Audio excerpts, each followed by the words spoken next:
Olá! O Multimulheres de hoje toca num assunto muito comum a todas nós: ser mãe. E ser mãe não é uma tarefa fácil. É um desafio muito grande. Orientar, educar os filhos para o mundo e também prepará-los para as dificuldades da vida. Realmente, ser mãe é uma tarefa complicada, né, Paula? Nossa, muito complicada. Eu sou um pouco nova ainda no Esperava ramo, que fosse né? Assim? Não esperava. Mas assim, é um turbilhão de sentimentos, né, gente? É um medo misturado com felicidade, é aquele amor incondicional misturado com muito cansaço, né? Eu acho que eu cheguei no meu limite, assim, até quando eu podia esperar para me tornar mãe. Porque a gente tem que abdicar de muita coisa, na verdade. Você tornou mãe um pouquinho mais velha, né? Eu fiquei grávida com 34 anos e o Benjamin nasceu, eu estava com 35, que para mim, assim, já estava no meu limite, né? Mas eu acho que hoje em dia as mulheres estão demorando cada vez mais, né? Por conta da carreira profissional, de muitas coisas que envolve do quanto a gente tem que abdicar para se tornar mãe, né? Não é fácil mesmo. Eu acredito que tem mulheres que nasceram para ser mães e tem outras que não nasceram para ser mães. Mas eu, como mãe de três bênçãos, não consigo imaginar a minha vida sem filhos. E outra coisa muito séria, eu sempre falo com as pessoas que me conhecem, com os meus pacientes, ser mãe, para mim, é a profissão mais nobre que existe no planeta. Porque já parou para pensar que a gente cria e educa a sociedade. E se está dando alguma coisa errada também, é a nossa responsabilidade. Por isso que os nossos filhos precisam de tempo, precisam de ouvido, e para serem ouvidos, precisam de tempo. E então, hoje o tempo por isso é difícil, né? Sim, Você a gente ter precisa tempo assim disponível para realmente dedicar 100%. Sim. Né? Mas a gente precisa escalonar as prioridades. E a partir do momento que você se torna mãe, eu acho que a prioridade também tem que ser o filho. Por exemplo, eu me tornei mãe também, minha primeira filha nasceu quando eu tinha 33 anos, né? O médico, o cirurgião plástico, ele começa a carreira mais velho, porque a gente estuda muito tempo. E quando pensa, minha carreira estava em ascensão e eu tive um filho. E aí eu sempre falei com meu marido, você é o provedor, eu sou ajudadora e sou mãe. Não que ele não seja pai, né? Mas nos primeiros anos de vida o bebê precisa mais da mãe. E aí eu diminuí muito meu consultório, eu não trabalhava 2 tardes na semana, eu nunca trabalhei no sábado, porque a partir do momento que eu decidi ser mãe, eu penso que os meus filhos precisam do meu investimento de tempo para que eles fiquem emocionalmente saudáveis. Né? O que adianta a gente ganhar o mundo e perder a família? Essa questão profissional já não foi tão fácil para mim. Eu tive que voltar a trabalhar com 4 meses. Pensa, eu lembro, nas primeiras semanas eu chorei muito, foi bem difícil, mas assim, eu não tinha opção. E eu sei que muitas mulheres passam por isso e é um dilema, na verdade, né? Eu já vi mulheres que abdicaram da carreira para cuidar dos filhos e mulheres que fizeram o contrário. E em alguma situação ali não foi também do jeito que elas esperavam. Então, eu acho que não existe o certo e o errado, né? Existe aquilo que se aplica melhor. Mais velhos, né? Eu tenho o Vinícius e o Matheus. O Vinícius está com 27 anos e o Matheus tem 22. E Paula, quando eu tive o meu primeiro filho, Vinícius, realmente foi um divisor de águas. Eu trabalhava, tinha criança, estávamos começando com uma churrascaria e quem me ajudou muito foi a minha mãe. Sabe, minha mãe me ajudou muito na criação dos meus filhos. E Ana, é verdade, nós vamos ser mães, mesmo vós seremos mães. Sim. Mãe, não adianta. A partir do momento que você põe uma criança no mundo, a preocupação é constante. E essa preocupação, ela continua. Você veja bem, eu tenho um problema muito sério com esse meu filho Vinícius. Eu não durmo enquanto meu filho chega em casa. Eu vou ser igualzinha. Tá? Eu não durmo. Mas que mãe que dorme, né? Sabe? Porque assim, por mais que eu sei a criação, eu sei tudo que culturalmente, eu tenho 2 filhos maravilhosos, 2 homens, são 2 empresários e empreendedores, os 2 filhos. O Vinícius, com 9 anos de idade, ele montou uma banquinha na frente da minha casa e vendia limonada. Você não tem noção? E os 2 sempre trabalharam junto conosco, né? O Vinícius em uma, depois o Matheus na outra. Então, os 2 sempre muito próximos, aprendendo o valor, né, do trabalho, da importância da união da família. Então, a gente ensina tudo isso. Mas o mundo hoje, ele está muito feroz, sabe? As amizades, então é uma preocupação constante. E esse meu filho mais velho, ele sofreu um acidente de carro muito sério há 2 anos atrás.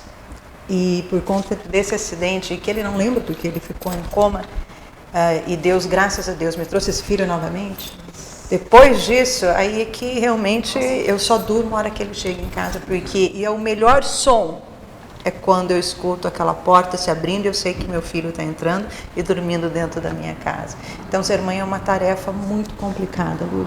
É um amor incondicional e é saboroso, é gostoso e ao mesmo tempo doloroso. E ser mãe também é carregar uma culpa, né? Nossa. Constante. Nasceu uma mãe, nasce uma culpada. Mas eu acho que... Exatamente. Eu acho que... Eu estava falando isso com uma cunhada minha, ela falou assim, Ana Célia, eu te achei tão drástica quando você falou isso, mas depois eu entendi tão bem a profundidade dessa frase. Mas eu falei com ela, o importante é a gente administrar essa culpa. Porque nem tudo... né, está nos nossos controles, está nas nossas mãos. Agora, vocês já imaginaram, nós somos mulheres que estamos casadas e temos os nossos parceiros ali conosco, nos ajudando em tudo. E aquelas mães que são solteiras ou mães divorciadas? Gente, imagina eu não o peso. consigo imaginar. Mãe e pai. Eu tenho uma funcionária assim. Essa minha funcionária, ela mora numa área de risco aqui em Londrina. E eu fico impressionada como ela cria o filho dela, porque... Na rua que ela mora, existem traficantes, existem pessoas, os meninos da idade dele usam droga e ela com esse filho ali, ó. Nossa, firme eu e forte, tiro o o chapéu, menino hein? tá na linha, estudando, quer ser policial. Eu falo, meu Deus, que lindo. É um exemplo. É um exemplo. Por quê? Porque ela tá ali, sabe, ela não desiste. Então eu falo para você, mãe, que tá aí do outro lado. Se você é casada, se você é solteira, se você é divorciada, nunca desista do seu filho. Porque quando uma mãe quer uma coisa, ela vai até o final. E quando uma mãe está de joelhos, o mundo treme. O mundo treme, porque todo mundo sabe que é o poder de uma mãe que luta por um filho. Nunca desista do seu filho. Com certeza. É a mão que abençoa. É a mão que abençoa. Né? E conduz esse filho. Eu concordo plenamente com você. Eu tenho uma questão da espiritualidade muito desenvolvida. E eu falo para os meus filhos... a bênção. Eu sou do tempo que a gente pede bênção até hoje, tá? Benção mãe, benção pai, meus filhos também. Eu te abençoo. E todas as noites, independente do horário, vou lá, abro a porta daquele quarto para que ele não acorde, nenhum dos dois, e eu falo, filho, Deus te abençoe.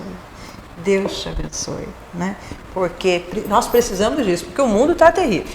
Né? Então essa mãe que tem essa mão mais firme, que tem esse pensamento, essa vontade, que não desiste do bem maior, que é um filho, ela consegue.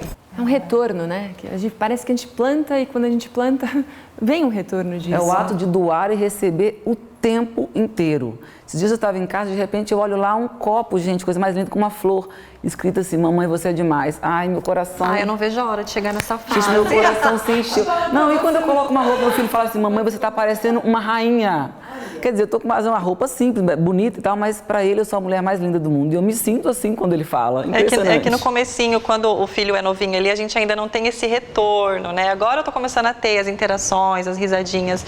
Mas, gente, tem uma outra questão que eu acho que acontece muito também na maternidade, que é o julgamento, né? Vocês não costumam se sentir muito julgadas? Eu, no começo, eu me sentia muito. Em que sentido você fala?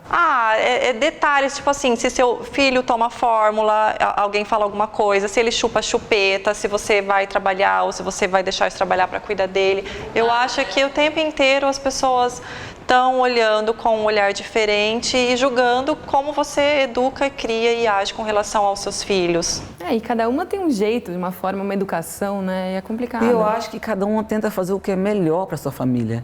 Então a gente tem que ter mais parcimônia, tem que ter mais um olhar mais tranquilo e saber que a vida é assim mesmo. Vão nos julgar, porém a gente tem que escolher fazer o melhor, o que a gente pelo menos acha melhor para nossa família e para os nossos filhos, não é mesmo? Afinal de contas, ninguém sabe o que acontece dentro de casa, né? Eu, por exemplo, tive muito ajuda desde o começo, mas tem gente que não tem ajuda, como você falou, a questão de ser mãe solteira, que é muito difícil.